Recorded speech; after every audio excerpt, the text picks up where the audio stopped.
Louvado seja o nome do Senhor Jesus. Meu Deus do céu. Não tem cadeira aí não, irmãos? Hoje nós vamos ser arrebatados aqui. Sendo o menino já grande, ela o trouxe à filha de Faraó, do qual passou ele a ser filho. E esta lhe chamou Moisés e disse: porque das águas eu o tirei. Fecha a Bíblia, coloque em algum lugar. Pegue na mão da pessoa mais perfumada do seu lado. Pegue na mão dele e aperte com carinho até falar aleluia. Pentecostal que não faz barulho está com defeito de fabricação. Oh, glória. Feche os seus olhos e vamos orar. Pai das luzes, eu te glorifico. Eu te exalto na noite deste dia. Te glorifico porque te conheço. Te exalto porque o Senhor é o Deus de Israel e o Deus deste povo aqui. Na noite deste dia eu tenho certeza que o Senhor preparou um grande banquete. E todos nós iremos nos fartar diante da sua presença. Senhor, antes que eu comece a pregar, eu lhe faço 2 pedidos. O primeiro pedido é que ao redor deste público, ao redor desta grande igreja, num raio de 5 quilômetros quadrados, onde houver um demônio alojado, onde houver um espírito desencarnado, eu dou a esses demônios 5 segundos para desaparecerem daqui. Porque se não sumirem, serão queimados pelo poder da sua glória que vai descer sobre este lugar.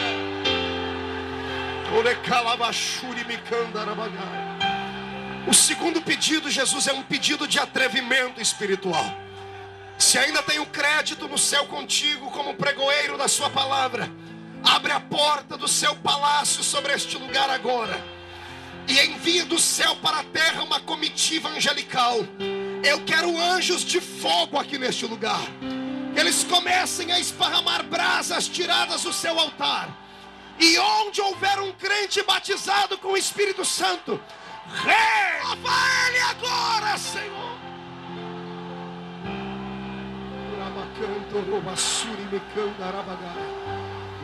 Eu te glorifico e te exalto. Fica conosco, Senhor Jesus, agora e sempre. Amém, amém e amém. Os que podem dar um glória a Deus, façam. Glória a Deus.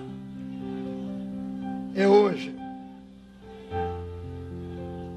Senhoras e senhores, noiva do Cordeiro, eu sei que esse lugar está quente, mas vai ficar mais quente ainda. Eu quero lhe convidar agora para alguns momentos meditarmos na palavra do Senhor. E daqui a pouco, então, desapertaremos o cinto e faremos uma viagem para dentro do coração de Deus. Amém? Só para não perdermos o costume, olhe para a pessoa que está do seu lado e diga para ele: é hoje. Não, diga para ele: é hoje. Que todas as maldições, que toda a frustração, que todo o complexo vai ser jogado por terra. Porque eu creio em milagres. Parabéns ao Ministério Apacentar, parabéns a todos vocês. Essa vitória é de todo o povo de Deus, não é? Pastor Márcio, que ficou aqui conosco hoje, é um prazer tê-lo aqui. Companheiros que vieram comigo, pastores. Tem um pastor de São Paulo, pastor Luiz Renato. Fica de pé aí, pastor Luiz Renato. Olha para a cara desse homem, irmão. Vê se ele tem cara de louco. Você não viu nada. Esse é um amigo, é um profeta, é um homem de Deus. Quando eu estou passando pelo vale, é para ele que eu ligo. Esse é o meu amigo. Hoje você não sai daqui. Se você precisar de ouvir Deus falar com você, para ele no final do culto aqui. Amém? Deus te abençoe. Parabéns. Obrigado por ter vindo. Mas, senhoras e senhores, quando eu abro a minha Bíblia no livro do Êxodo, aqui no capítulo 2, e em apreço, no versículo 10, eu fico muito feliz. Fico feliz porque vejo que as palavras do Senhor são verdadeiras e as promessas do Senhor são eternas. Quem está debaixo de uma promessa não pode sair daqui triste, porque aquele que prometeu é fiel e justo para trazer à realidade a promessa. Mas, para explicar sobre o nascimento deste rapaz, que hoje vai ser muito familiar à sua vida, eu quero lhe convidar apenas a abrir a mente para um pouquinho de conhecimento. Israel estava na terra do Egito há mais de 400 anos. José estava morto. O faraó que havia feito com ele um pacto de aliança estava morto também. Os que vieram na sequência nada entendiam de aliança, nada entendiam de pactos, e por isso Israel deixou de ser amigo ao povo egípcio e passaram a ser subjugados. Neste período, do capítulo 2 do livro do Êxodo, onde nós lemos, Israel já não era mais amigo. Israel era agora uma nação aprisionada. Eram escravos. Escravos eram a tal ponto que passaram o restante da sua existência nesta terra cozendo tijolos, trabalhando nas beiras do rio Nilo, cavando a mão no barro, na argila, misturando ao capim seco daquelas pairagens, levando aos fornos que estavam no meio do deserto, fazendo blocos gigantescos, talvez do tamanho daqueles que compuseram as grandes pirâmides do Egito. O reino de Faraó está agora alicerçado. Israel não é visto mais como amigo, repito. São vistos agora como mão de obra gratuita. Aliás, a única coisa que Israel recebia nesta época era um prato de comida, um prato de sopa. Uma sopa não feita com os condimentos e com um pouquinho de amor, como aquele que a sua mãe faz para você. Não tinha sazon naquela época. Aquela sopa era feita com o resto da mesa do faraó. Tudo que sobrava do palácio era misturado à água, agregado a um pouquinho de qualquer tipo de condimento, e o que restava para o povo comer era uma espécie de lavagem. Acontece o seu irmão, diga, eles estavam acostumados a comer lavagem. Diga, foi por isso que quando deixaram o Egito, ao olharem para Moisés, falaram assim, nós temos saudades da cebola e do pepino, porque cebola e pepino eram um churrasco para eles. Quando eles estavam muito felizes, trabalhavam direito, o faraó mandava dar cebola e pepino para eles. Para quem só comia lavagem, isso era um grande presente. Esta época era negra, era tétrica em Israel. O faraó que agora está presente havia feito um pacto, uma aliança inconscientemente com Satanás. Satanás havia tentado burlar a lei de Deus. Por causa da profecia de Gênesis 3:15, da qual está escrito que da semente da mulher nasceria um que esmagaria a cabeça de Satanás. Satanás, sabendo que viria um povo, este povo especial geraria o Messias, sabedor ele que eram judeus, Faraó então faz aquilo que nem sem saber, inconscientemente empresta o coração a Satanás, e Satanás determina o bloqueio do crescimento dos judeus na terra. Por isso, Faraó lançou uma maldição sobre os judeus, dizendo que todo menino do sexo masculino que nascesse entre as hebreias deveria morrer, deveria sucumbir, deveria ser assassinado. Inconscientemente falando, o próprio Faraó estava de braços dados com Satanás para tentar bloquear a chegada da salvação à raça humana. Talvez seja por isso que o próprio Deus tenha endurecido o coração dele para ele ver a morte e não a salvação. Porque o pecado de Faraó não era contra um povo, era contra a raça humana inteira. Neste período, Israel se dividiu em dois. Havia dois Israéis presos naquela terra. O primeiro era aqueles que estavam acostumados à terra do Egito. Estavam acostumados a viver como escravos. Estavam acostumados a comer daquilo que sobrava da mesa de Faraó. Estavam acostumados a levar uma vida pagã. Estavam acostumados a levar uma vida abaixo da média, ao ponto de se acostumarem a serem escravos. Esse povo levantava, trabalhava, comia sua sopa rala, quando muito pepino e cebola, e dormia como se nada houvesse acontecido. Mas havia um outro Israel lá no meio. Um povo que, mesmo fosse um número pequeno, não deixavam de crer nas promessas de Deus. E que, mesmo estando aprisionados no corpo, não estavam aprisionados na alma.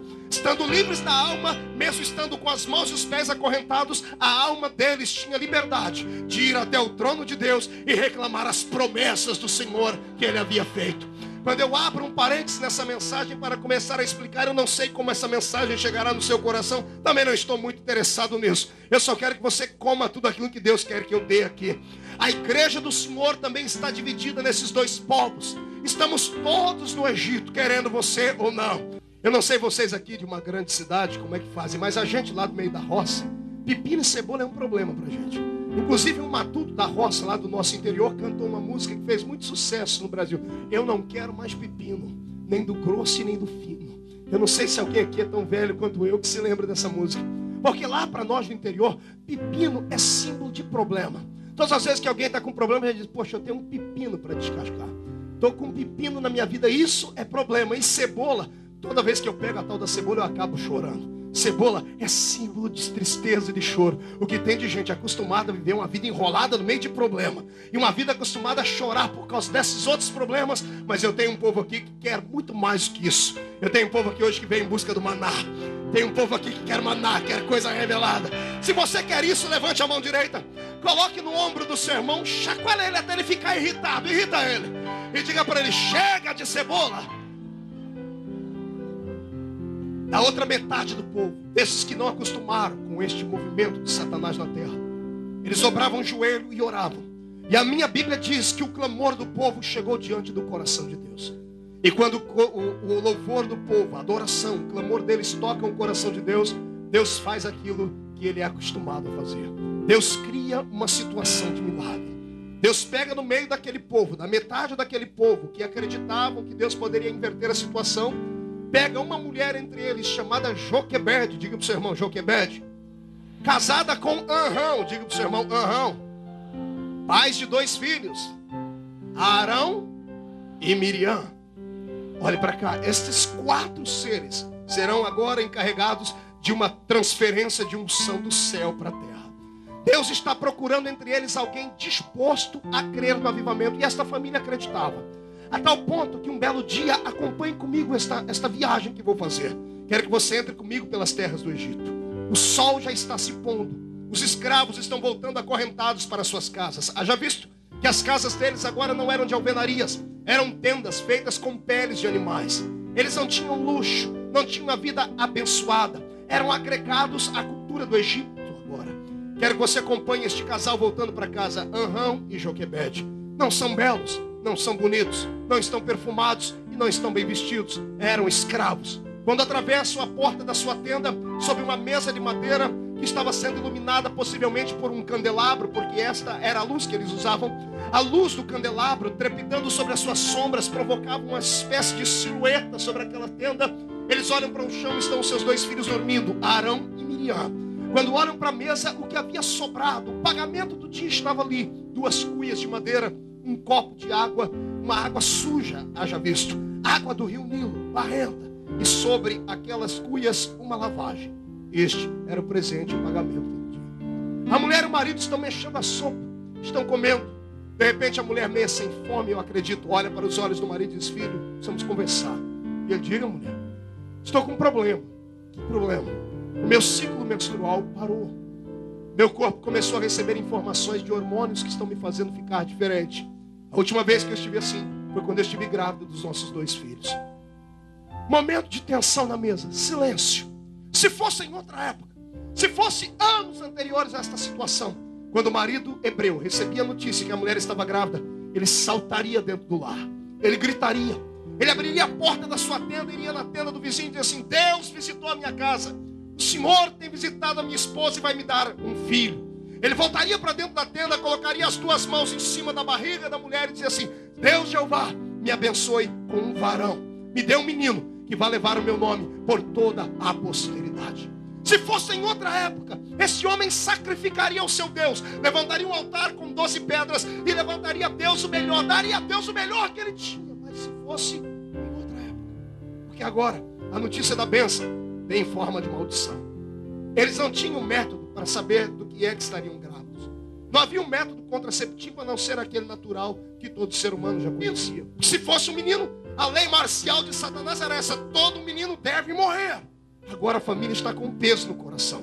O que era para ser motivo de felicidade, alegria e bênção virou motivo de desgraça, de tensão, de sofrimento, de peso nos ombros deles.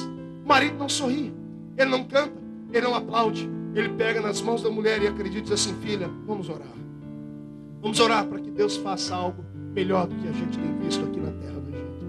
Eu imagino os 2 dobrando o joelho e pela primeira vez na vida um judeu faz uma oração contrária. Pastor Marco, que loucura é essa? Você vai entender. Faz uma oração contrária, porque a oração de todo pai judeu era esse: Deus me deu um menino. Porque isto era honra para a família. A Bíblia Sagrada que você tem nas mãos, o Velho Testamento é um testamento completamente machista. O valor de uma mulher no Velho Testamento era irrisório. O valor de uma mulher equivalia à condição dela gerar ou não gerar filhos. Se ela pudesse dar um filho ao seu marido e fosse homem, ela era aplaudida. Se nascesse uma menina, ela era repudiada. Sabia disso? A Bíblia diz que quando a mulher engravidava de uma menina, ela passava 40 dias impura. E quando engravidava de um menino, eram apenas 7 dias impura. Até hoje os judeus ortodoxos, aqueles que vestem roupa preta, aquele chapeuzinho preto e tem aquela barba comprida, quando chegam perto do muro das lamentações, a oração deles se inicia assim: Deus, obrigado por eu não ter nascido mulher.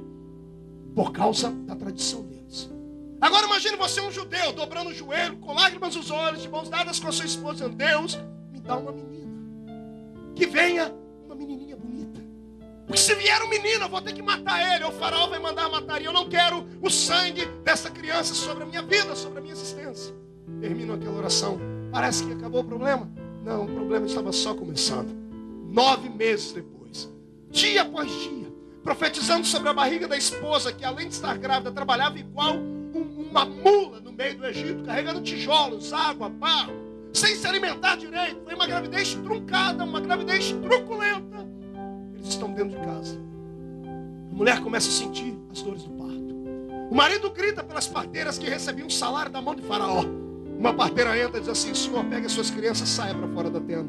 O pai pega na mão de Miriam e de Arão, saem do lado de fora e começam a orar, porque sabem que alguma coisa estava acontecendo. Quando eles começam a orar, os gritos da mãe dentro de casa, as entranhas dela se dilatando, se rasgando por completo. A parteira recebe o filho que está saindo das entranhas de Joquebede e por um momento silêncio.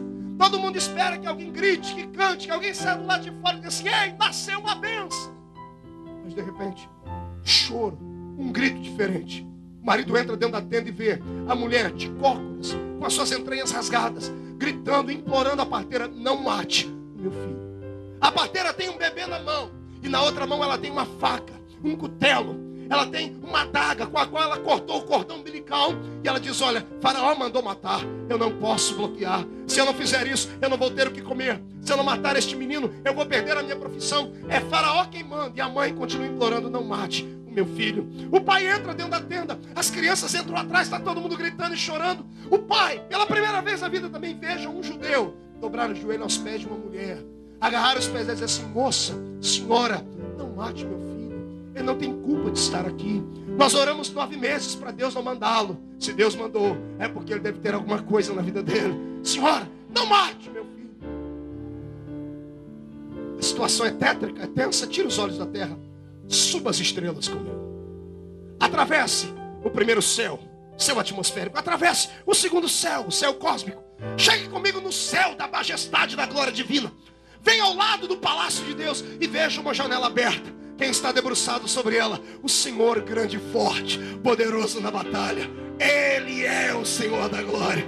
Ele está debruçado sobre a janela do céu. Ele está emocionado com tudo que está acontecendo. E eu quero que você imagine como eu imaginei. Deus do céu chamando os anjos, chamando todos que estão lá perto dele. Venham cá, olhem lá para baixo, me digam o que é que vocês veem. Eu imagino anjos olhando para baixo e dizendo: Senhor, nós vemos uma criança que está para ser morta, um bebê que está trazendo tristeza para os pais. Eu imagino Deus dizendo: ah, se vocês vissem como eu vejo, se vocês enxergassem onde eu enxergo, se vocês pudessem entender o que eu entendo, ali não está só um bebê que está nascendo rejeitado, ali está um avivamento que foi gerado na terra.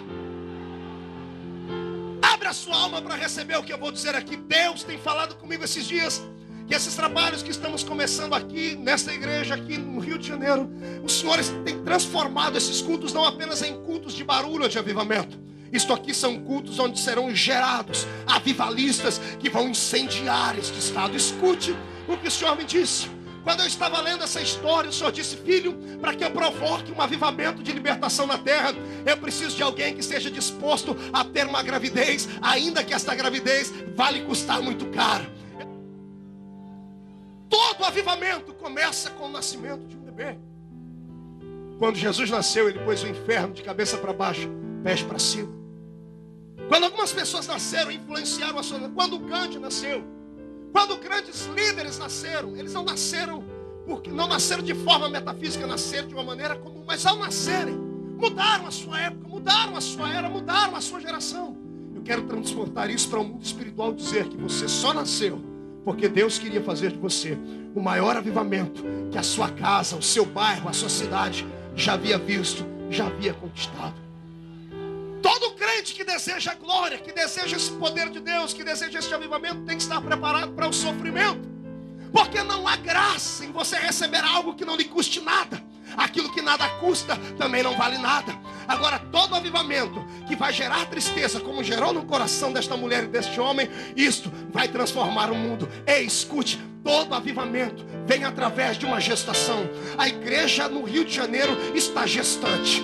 E eu profetizo que mesmo essa gravidez sendo dolorida, mesmo sendo perseguida, mesmo sendo rejeitada, esta gravidez vai vingar, que vai sair dessa terra. Quem acredita nisso, dê um grito de glória.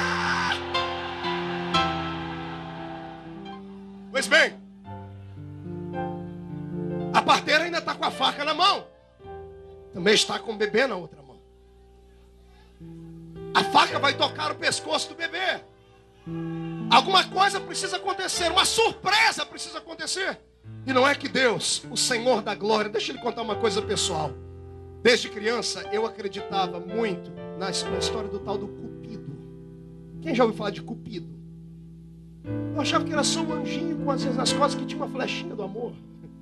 Descobri depois que o Cupido é um deus da mitologia grega. E eu passei a abominar. Fizeram este Cupido porque eles acreditavam que não havia um Deus de amor. Eles não conhecem Jeová. Ninguém entende mais de amor do que o meu Deus. Tanto é que Ele amou o mundo de tal maneira.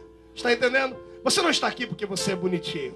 Você não está aqui porque você tem um cheirinho diferente. Deus não te trouxe para cá porque você parece um manequim de vitrine de terno. Não. Você está aqui porque Deus amou. E o tal do amor é cego. O tal do amor é cego. A gente não prega isso. A raça humana não prega isso, pastor Joel.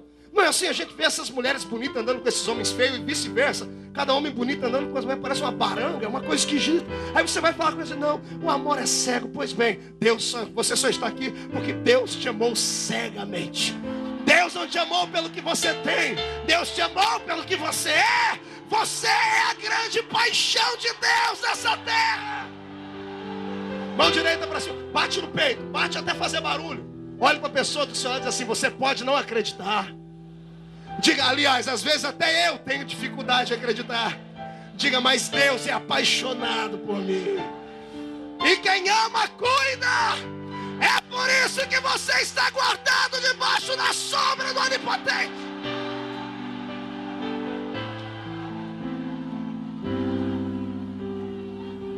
Lá da janela do céu, Deus só mira o coração da parteira.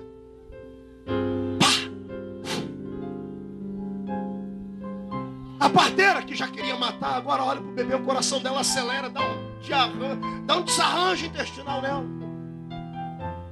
Todo mundo esperando ela dar o golpe de misericórdia, matar o bebê. E de repente, olha, eu não sei o que está acontecendo. Mas de repente eu estou temendo ao Deus de vocês. A parteira não mata o menino. Ela entrega o menino na mão do pai e da mãe, está tremendo. Ela vai saindo dentro da tenda. Ela devia ter saído em silêncio, mas eu acredito que ela saiu e virou para trás. Ei, eu não matei o menino, mas era melhor ele ter nascido abortado. Porque se alguém descobrir que essa criança vive aqui dentro, vocês estão condenados à morte. Porque Faraó é impiedoso. Faraó é impiedoso. Eles continuam vivendo, eu não sei como. Não sei se eles mentiram acerca do nascimento. Não sei se eles apenas omitiram.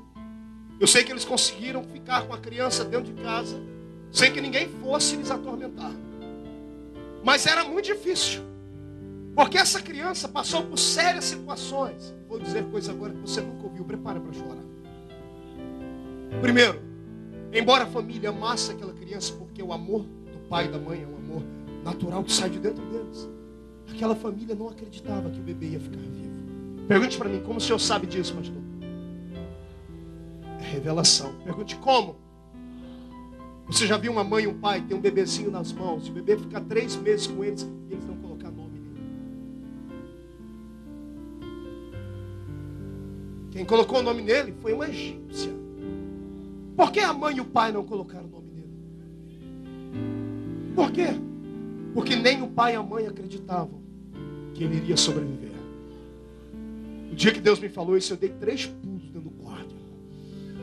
Porque Deus falou comigo: o que tem de gente na igreja, filho, que são frutos de oração, de avivamento. Gente que não tem muito atrativo pessoal, mas eu trouxe para minha casa. E as pessoas têm dificuldade em dar nome para ele como de evangelista. Esse menino era um pagãozinho. Lá no interior de São Paulo dizem assim, que o menino que não é, a criança que não é batizada e não tem nome é pagão.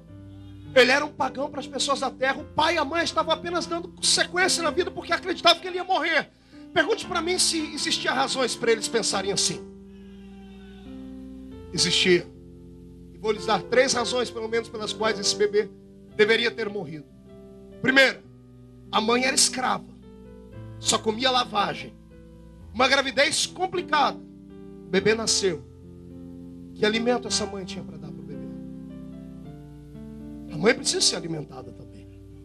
Se ela não era alimentada, como é que ele ia dar leite para a criança? Eu estive na África. Eu vi mulheres grávidas darem à luz a crianças e as suas mamas secas, sem vida. Porque não eram alimentadas. Se não eram alimentadas, não podiam gerar alimento. Que comida essa criança comia? Ah, pastor, ele tomava leite de vaca. Quem disse que escravo tinha esse direito? Quem disse que escravo se alimentava direito, comia bem? Eles eram escravos. O escravo era número. Morria um, sepultavam, levantavam mais 10. Essa criança não se alimentava direito. Segundo, todo bebê precisa de sol. O bebê nasce, a mãe leva ele para tomar sol. Essa criança não podia tomar banho de sol. Porque se alguém visse ela do lado de fora, alguém ia dizer: olha, o menino viveu. O faraó ia descobrir. Alguém ia matar o bebê. Porque soldados dos egípcios faziam a ronda ao redor do grupo escravo judeu. Então essa criança não podia ver a luz do sol. Plantas sem sol morrem. O fundo do mar, por falta de sol, os peixes nascem todos com anomalias. Porque precisam de sol. Essa criança não tinha alimento e também não tinha sol. Terceiro, qual é a linguagem do bebê? Como é que a mãe entende a linguagem do bebê? Quando ele não ouvir, quando ele... Então o choro é a maneira dele se comunicar com o mundo exterior. Essa criança não podia chorar. Porque quando ela chorava, se alguém do lado de fora escutasse o choro do bebê, curiosidade. Todas as vezes que ele ameaçava chorar, alguém vinha e tapava a boca dele. É mistério mesmo.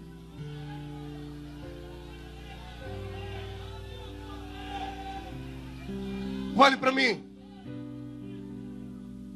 Satanás decretou a morte de muitos que estão aqui. Porque primeiro, andam congregando em lugares que não têm alimento.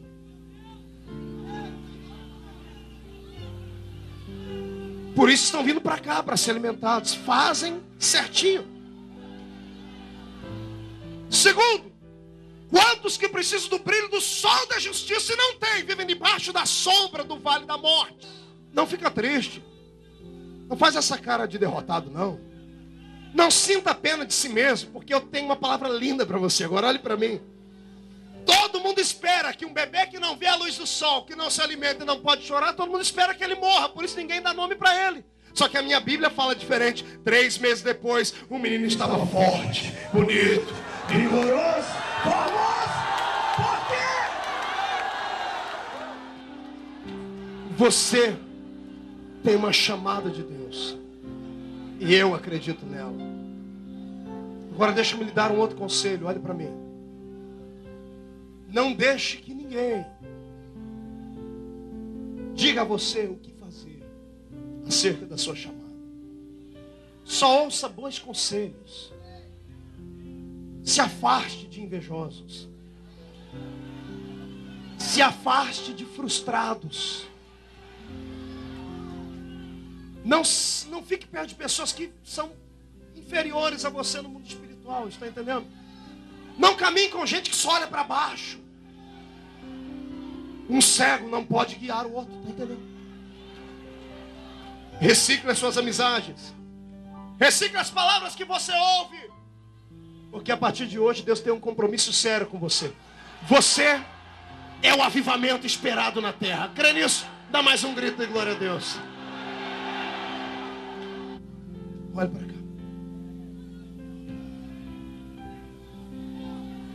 3 meses depois o menino estava como? Forte como? Faz assim pro senhor. Fala, o menino estava assim, ó. Pergunte pro seu irmão, como? Diga, daqui ele já tomava um chazinho. Um chazinho da raiz de Jessé. Ouviu, entendeu? Olha para cá. Como o menino não morria? Porque ninguém pode matar um avivamento. Um belo dia, a mãe e o pai chegam no trabalho, um senta do lado do outro. Estão chorando de novo. Agora não tem 2 deitados no chão, tem 3. Arão, Miriam e o pagãozinho, sem nome. Pai e a mãe olham para ele e dizem assim, temos um problema. Diz, a nossa vida está cheia de problema. O que a gente faz com ele agora? Nascer, ele nasceu, e agora? Nós estamos arriscando demais. Segurar um bebê aqui, recém-nascido, a gente segura. Mas como é que segura? Esse moleque está grande, está crescendo, está forte. Segurar um bebê com saúde, irmão, é difícil. Eu tenho 3 bebês em casa. A última, Camille, está com 2 aninhos. A menina que trabalha com a Camille já emagreceu uns 5 quilos. Não dá conta de correr atrás dela. O bebê tem saúde. Quem segura? Alguém que tem saúde. A mãe e o pai então chorando, diz assim, nós vamos ter que sumir com ele. Vamos ter que matá-lo. Vamos ter que dar um jeito. O arrependimento começa a nascer no coração deles. Por que a gente ficou grávido dele? Porque o peso da responsabilidade é demais, é grande. Uma vez que você desejou avivamento, por favor, não se arrependa dele. Não fique dizendo, por que eu não abortei isso antes? Não, entrou na chuva, tem que se molhar. Ah, pastor, mas é difícil, vamos me perseguir. Irmão, perseguição é bom. É o que eu digo. Minhas maiores vitórias foram nos piores momentos de luta. Quando eu subo para o meio do monte para orar de madrugada, quando eu ligo para o Renato desesperado 3 meses, eu falo, Renato, grita daí porque o negócio está sério aqui. Aí arranco ele com aquele calção, aquela cerola dele vermelha, com um monte de bolinha assim, tem que dobrar o joelho. Sai da casinha, vai dobrar o joelho debaixo de uma laranjeira para gritar comigo. É bom, porque desperta a gente. Olhe para cá. 3 meses depois, o pai e a mãe resolvem que devem jogá-lo nas águas do rio Nilo. Está preparado para ser jogado para fora da sua casa?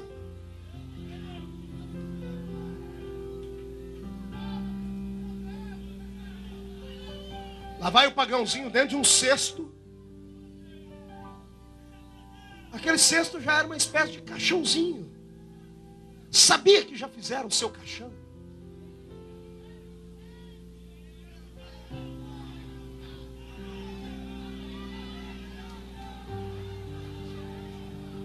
Sabia que já cavaram a cova para te jogar com o caixãozinho e tudo? Eles só não contavam com uma coisa. Pergunta para mim, com o que, pastor? Com a astúcia de Deus. Quando jogam ele nas águas do rio. Ei, é rio? Diga para o seu irmão, rio. Diga, era um rio. Rio Nilo. Não, faça força para falar Nilo. O rio Nilo era um rio de centenas de quilômetros de extensão no Oriente. Era um rio que embarcações passavam por ele, trafegavam por ele. No leito do rio, em épocas de violência, de tempestade, barcos tombavam. Não bastasse isso, aquele rio era a morada de todos os leviatãs. Sabe quem é um leviatã? Aquele monstro da água que Jó fala sobre ele. O leviatã era um crocodilo, um jacaré de 3 metros de comprimento. A boca dele aberta pode engolir um homem em estado adulto. E onde foi que jogaram Moisés? Lá. Era para acabar com ele. Inconscientemente, eu não estou acusando a mãe e o pai dele, não. Eu estou dizendo que inconscientemente eles estavam fazendo aquilo que o diabo queria. Pelo medo, pela insegurança, pela falta de fé. Ao invés de segurarem a responsabilidade, jogaram a responsabilidade nas águas.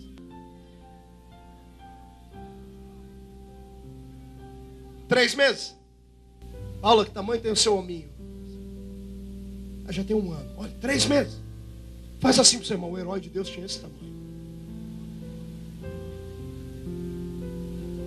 Por que vocês aqui não fazem nada que eu peço? Ah, obrigado. Está sendo filmado, vocês vão para a televisão. Desse tamanho. Olhe para cá, olhe para cá, olhe para cá. Jogaram o bebê lá dentro.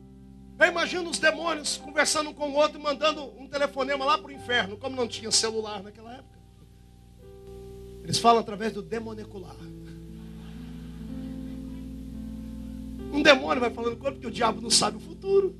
Nem está em todo lugar ao mesmo tempo. Um demônio vai falando com outro, telefone sem fio. Chega lá no inferno, o diabo está lá, gordo, feio, careca. Não. Quando ele falta, eu falo essas besteiras. Olha para cá. Chega lá no trono do cão, a notícia, ó, tem um menino que escapou da morte. Eu imagino o diabo falando, o quê? Não é para nenhum escapar, de repente ele é o Messias, vai atrás dele. Ele manda os demônios lá, vem 2 demônios fortes, alterofilista. Mas igual o Dan DeVito, baixinho, gordinho, asqueroso. Chega eles lá, os demônios olham e falam, qual é a nossa missão, Satanás? Fale que nós estamos aqui para dar porrada, para bater muito. Fale, qual é a nossa missão? A missão de vocês é acabar com a vida de um bebê de 3 meses. Eu imagino olhando para você, me enlouqueceu. Desse tamanhozinho, o nosso amigo, precisa de 2. Eu só dou conta, não, vai os 2. Aí vai os 2 pegar o bebê. Um olha para o outro olha para o outro e fala assim, isso é covardia, vai você, não vai você. Não, vai logo, rapaz, vamos lá. Aí vai os 2 demônios pegar o bebê. Pergunta para mim se eles conseguem tocar nele. Fale para mim. Eu imagino eles soprando o vento. O vento bate no cestinho. O cestinho nem se mexe. Jogam a água. A água passa por cima do cestinho. Olhe dentro do cestinho. Tem um herói lá de 3 meses assim, ó.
andando na igreja igual caranguejo, só de lado, não anda para frente nunca. A pessoa tem pena dela mesma, às vezes senta na frente do espelho, fica olhando e com um lenço, uma caixinha de lenço, só para chorar dela mesma. Ela olha, passa a mão no espelho, sentindo pena dela, porque nasceu. Se você soubesse que você é um campeão desde que nasceu, se eu provar para você que você é um campeão desde que nasceu, você promete dar um glória a Deus bem alto? Vocês aqui no púlpito prometem fazer isso? Você em casa que está assistindo promete fazer isso? Então escute. Quando você nasceu, você não sabia. Você participou da maior maratona de natação do universo. Da entrada do corpo da sua mãe até o útero. Pelo tamanho que você foi gerado, o homem coloca dentro do útero de uma mulher 40 milhões de gametas. 40 milhões de pequenos seres. Imagine você numa natação forte com 40 milhões de nadadores. Ah, pastor, mas a extensão é pequena. Da entrada da minha mãe até o útero é pequenininha, dá alguns centímetros. Para você que é grande. Para 40 milhões de seres pequeninos é como se você saísse do Rio de Janeiro, nadasse até o Canal da Mancha, voltasse e voltasse para lá de novo pelo menos 5 vezes. O Senhor diz isso porque o Senhor é uma pessoa vitoriosa. O Senhor descobriu o segredo do sucesso. Quer ouvir qual é o segredo do sucesso? Fracasso. O fracasso é o segredo do sucesso. Porque a pessoa que só se dá bem na vida, ela não tem objetivos. Agora a pessoa quando não tem onde cair morto, quando ela olha para o fracasso da existência dela, ela tem duas coisas a fazer. Ou ela faz aquele fracasso virar uma sombra sobre a vida dela para o resto da vida, ou ela vai usar esse fracasso como uma espécie de catapulta que vai jogar ela do buraco para as altas nuvens. Se você tem motivos para chorar, eu também tenho. Se você passou pelo vale, a escola que você está estudando, eu dei aula nela. Eu não gosto de falar do meu passado, mas quando o Espírito me leva, a gente precisa obedecer. Eu tive a linda oportunidade na vida de nascer numa família completamente desequilibrada, descontrolada. Eu tenho 32 anos. Há 32 anos atrás, numa cidadezinha de interior com 30 mil habitantes, que na época devia ter 18 mil habitantes, uma mãe solteira, não é como hoje que uma carioca inventou e levou para o mundo inteiro a história de gravidez independente, né? É tão lindo isso, a gravidez independente. Tucanizaram a mãe solteira. Tem que mandar isso para o Zé Simões da Folha. Gravidez independente. Há 32 anos atrás, a minha mãe foi escorraçada de casa. 32 anos atrás, ela perdeu o emprego, perdeu tudo que tinha. Porque isso era uma coisa imoral. Meu pai é um homem casado, de bem, uma família estruturada. E aí, do fruto do pecado dos dois, veio uma semente. Semente rejeitada. Porque ninguém que não está casado e não se programa para ter um filho quer ele de bem. Essa história de você ficar chorando, eu sou rejeitado desde o bem da minha mãe. Pare com isso. Quem te rejeitou mesmo? A minha mãe. Quem é a sua mãe? O hotel onde você ficou hospedado por um tempo de 9 meses? Quem é o seu pai? O mordomo que trabalhou para te dar comida? Quem te disse que você nasceu só deles? Eles criaram a carne para você. O que está dentro de você veio do céu.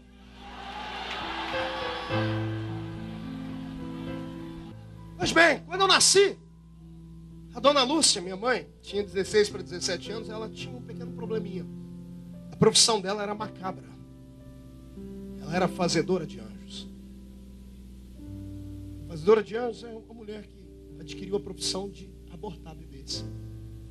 Naquela época, moças da alta sociedade e prostitutas vinham ter com a minha mãe.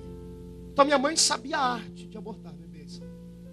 E dela, ela abortou vários. Mas quando se engravidou de mim, não conseguiu mais. Com 5, 6 anos de idade, eu vi os equipamentos que a minha mãe usava para abortar bebês. Ela deixou por descuido a porta do guarda-roupa aberta. Eu vi uma caixa com tantas coisas dentro que faria qualquer açougueiro se sentir um Peter Pan. Arames, agulhas de tricô, aparelhos de sucção, plantas, remédios. Coisas que ela dava para as mulheres abortar bebês. Quando eu vi aquilo, eu fiquei apavorado. Porque era um dia de família. Sabe aquelas reuniões de família que está tudo um tédio e um lembra do passado? Ah, tristeza. Desenterrar o passado é um problema. Deixa o seu passado de lado, irmão. Para de olhar para trás. O livro de Crônicas diz assim: e o meu Deus está comigo, na frente. Por quê? Para você olhar para Ele. Para de olhar para trás. Está ouvindo isso? Para de lembrar da pessoa que te deu um beliscão na escola, da menina que puxou seu cabelo, da mulher que roubou seu marido. Para! Já foi! Fica gastando rios de dinheiro com psicólogo, psicanalista, psiquiatra, comprando livrinhos do Dr. Alair Ribeiro, assistindo programação da Seixonoye, indo para grupos de autoajuda, A, A, B, A, C, sei lá o nome do inferno onde você vai. Você está no melhor lugar do mundo, você está sentado hoje, espiritualmente falando, no divã de Jesus. Olha aí a cura para a sua alma chegando. Deixa eu lhe dizer uma coisa: você não é resto, você não é lixo, você é luxo. Uma tia minha jogou uma coisa na cara da minha mãe me contou depois, eu muito curioso. Minha tia falou assim: que mulher é você que mata até os seus filhos? E esse aí não está morto porque ninguém sabe por quê. Eu olhei para minha mãe assustada, eu assustado. Disse: mãe, o que aconteceu? Minha mãe chorando me contou: eu tentei tirar você. Não foi uma nem duas. Fui para o hospital sangrando várias vezes. E o médico me olhava e disse assim: menina, tenha juízo. Eu falei: mas doutor, eu não posso ter esse menino. Assim: filha, mas você já tentou. Se esse não morre é porque alguém tem alguma coisa na vida dele. Chegou em casa, minhas tias tiveram que segurá-lo porque ela teve ataques, batiam na barriga e gritavam: que desgraça, por que eu não mato essa desgraça? Minhas tias falaram a mesma coisa: se esse aí não morre, é porque alguém lá em cima quer alguma coisa com ele. Ninguém era crente, mas não precisa ser crente para ver um milagre estar em andamento. Você crê nisso? Eu tinha tudo para ser um sujeito desgraçado, com raiva, com ira, derrotado, para ajudar o tamanho que eu nasci. Estou cansado. Não aguento mais. Está cansado do quê? Estou cansado de tapar em minha boca. Não podia sentir o calor do sol. Estou cansado de não ter um alimento forte. Estou cansado de ser lançado nas águas. Demônio, crocodilo, todo mundo quer acabar comigo. Calma. Pergunta para mim: calma por quê? Eu não ouvi. Eu estou meio surdo. Porque antes que esse dia termine, você vai dormir num palácio. Deus já preparou alguém para te adotar. E Deus não vai te dar uma pessoa qualquer, mas Ele vai colocar princesa para te adotar. A não ser que você queira ser comum. A não ser que você queira ser mais um. A não ser que você queira ser um coitadinho. A não ser que você queira ser uma pessoa que seja o centro de todas as atenções do mundo. A não ser que você ache que o mundo inteiro gira em torno do seu umbigo.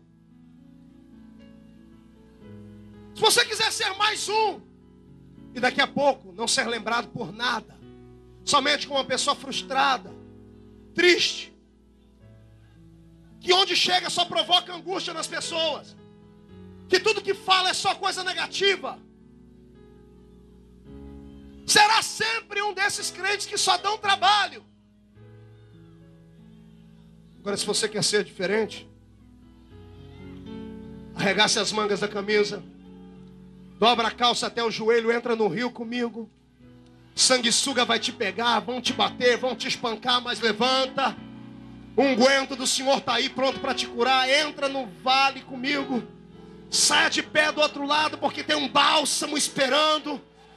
Lute contra o vento, lute contra as tempestades. Ande na contramão da avenida. Ei, olhe para mim, já estou terminando.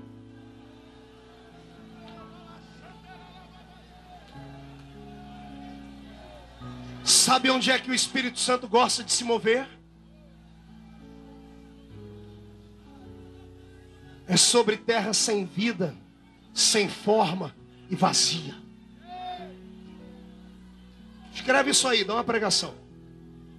O Espírito do Senhor gosta de se movimentar em lugar seco, frio, escuro, sem forma e vazia. Pergunte para mim, por quê, pastor? Porque aí ele vai ter liberdade para fazer o que ele quiser na sua vida.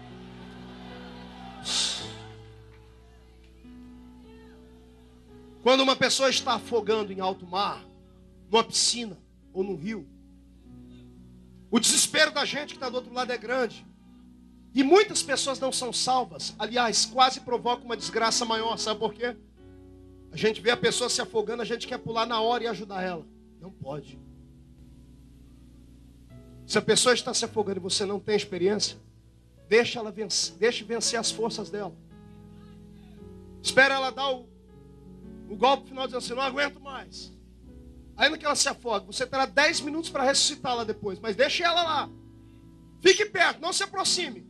Porque o desespero dela é tão grande que se você chegar perto dela, ela te afoga também. Sabe por quê? Porque ela está lutando com as forças dela. Enquanto ela estiver lutando com as forças dela, você não pode fazer nada por ela. Tem um Deus no céu esperando você parar de se debater nas águas. Ele está esperando você dizer assim, eu não aguento mais. Quando vencer as suas forças, ele entra lá e te tira de lá. Vai fazer respiração boca a boca com você. Vai soprar o hálito da vida de novo dentro de você. E ele vai te ressuscitar. E os seus sonhos vão ressuscitar junto. Então comece e volte a adorar. Como seguidor de Deus há muito tempo, eu, pastor Marco, tenho dificuldade em saber o que é que dói mais. Se o silêncio dele ou se quando ele chama a atenção da gente. Deus se cala quando às vezes a gente mais precisa. Eu precisaria de 4 horas para concluir essa mensagem. Sabe quantos anos Deus ficou em silêncio com esse rapaz sem explicar nada para ele? 80 anos. Com 40 anos ele descobriu que era um judeu enrustido de egípcio. Foi para o meio do deserto, matou um homem e sumiu. Quando ele tem 80 anos de idade, está no monte, lá na terra de Midian. As ovelhas estão perto dele. E eu sempre pergunto o que é que um homem vai fazer com uma ovelha no meio de uma montanha. Pastor que tem juízo não leva a ovelha para a montanha. Montanha não tem capim. O que Moisés foi fazer na montanha? Ele estava igual a você, vencido. Ele olhou para o passado dele, ele não viu nada que lhe desse condições de respirar. Ele ouviu a história do passado dele. E a história do passado dele fazia assim: você nasceu de um povo escravo, que não tem onde morar. Você não pode ver o sol, não tinha comida para comer, não podia chorar. A sua família te jogou nas águas do rio. Você foi adotado por pessoas que não amavam a sua casa. E com 40 anos de idade virou assassino. Matou um homem. Enterrou na areia. Saiu do Egito. Deixou o palácio para morar no meio do deserto. Virou um nômade. Um semita. Perdeu a realeza, os títulos de realeza. Deixou de ser chamado príncipe do Egito. Para virar um pastorzinho de ovelha no meio do mato. 80 anos de idade é muito para sofrer, não é? Ele está lá em Midian, sentado numa pedra, as ovelhinhas balindo do lado dele, e ele com pena de si mesmo. Debaixo da roupa dele devia ter uma faca, uma corda.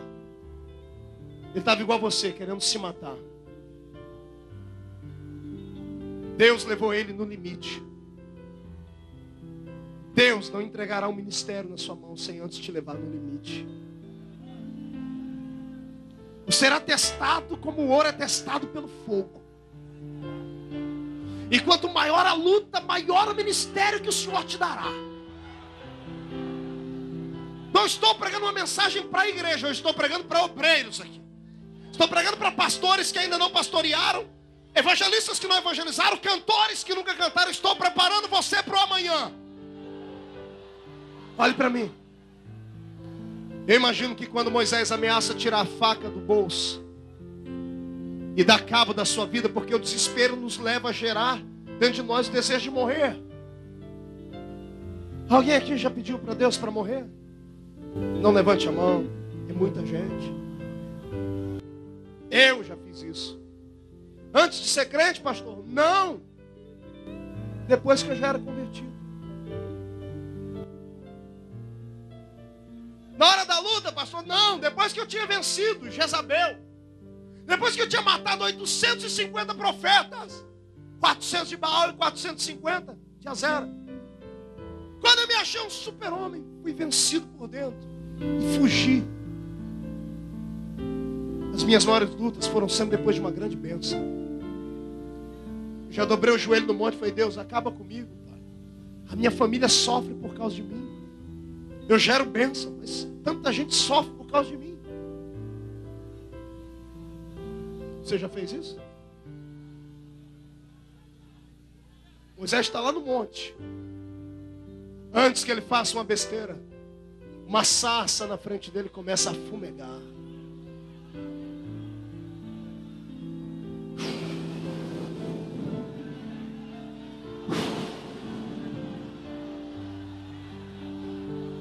Ele assusta, dá 2 passos para trás para correr, do meio da sarça sai uma voz íntima da raiva. Deus ficou 80 anos sem falar com ele. O dia que falou com ele como se fosse amiguinho íntimo, como se alguém que almoçasse com ele, jantasse com ele. Deus olhou para si: Moisés. Naquela época só chamava pelo nome quem era conhecido. Deus nunca tinha falado com ele. 80 anos de vida, Deus olhou para si: Moisés, tira as alparcas dos seus pés. O lugar em que você está é terra santa, eu vou te usar muito, hein? Está preparado? Deus está acendendo uma sarça diante de você hoje.